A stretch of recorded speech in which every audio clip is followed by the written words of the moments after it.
കുത്തുകുഴി അടിവാട് റോഡിൽ കുടമുണ്ട പാലത്തിലൂടെ കടന്നുപോയ കാർ കുത്തൊഴുക്കിൽപ്പെട്ടു. കൈവരിയിൽ തട്ടി നിന്നതിലാണ് കാർ പുഴയിലേക്ക് പോകാതിരുന്നത്. ഡ്രൈവർ മാത്രമാണ് കാറിലുണ്ടായിരുന്നത്. വെള്ളിയാഴ്ച രാത്രിയിലെ കനത്ത മഴയെ തുടർന്നാണ് പാലത്തിലൂടെ കുത്തൊഴുക്കുണ്ടായത്. വെള്ളിയാഴ്ചത്തെ പേമാരിയിൽ അപ്രതീക്ഷിതമായാണ് കുടമുണ്ട പാലം വെള്ളത്തിലായത്. കാറാണ് പാലത്തിലൂടെ കടന്നുപോകുമ്പോൾ കുത്തൊഴുക്കിൽപ്പെട്ടത്. പാലത്തിന്റെ കൈവരിയിൽ തട്ടി നിന്നതാണ് രക്ഷയായത്. അതല്ലെങ്കിൽ കാർ പുഴയിലേക്ക് മറിയുമായിരുന്നു. കാർ ഓഫായതിനു പിന്നാലെ ഡ്രൈവർ പുറത്തിറങ്ങിയിരുന്നു. രാത്രി 10:30-യോടെയാണ് സംഭവം. നാട്ടുകാർ വടം കൊണ്ട് കെട്ടി കാർ പിടിച്ചു നിർത്തി.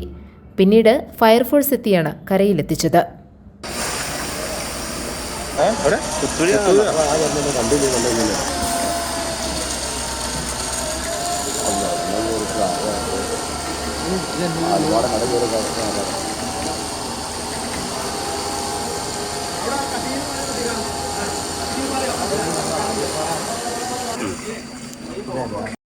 കുത്തുകുഴി സ്വദേശിയുടേതാണ് കാർ.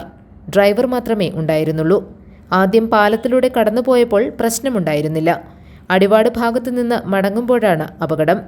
കുത്തൊഴുക്കുള്ള വിവരം മനസ്സിലായില്ലെന്ന് ഡ്രൈവർ നാട്ടുകാരോട് പറഞ്ഞു. കനത്ത മഴയുണ്ടായാൽ പാലം വെള്ളത്തിലാകുന്നത് പതിവാണ്. GTV news, Adivad.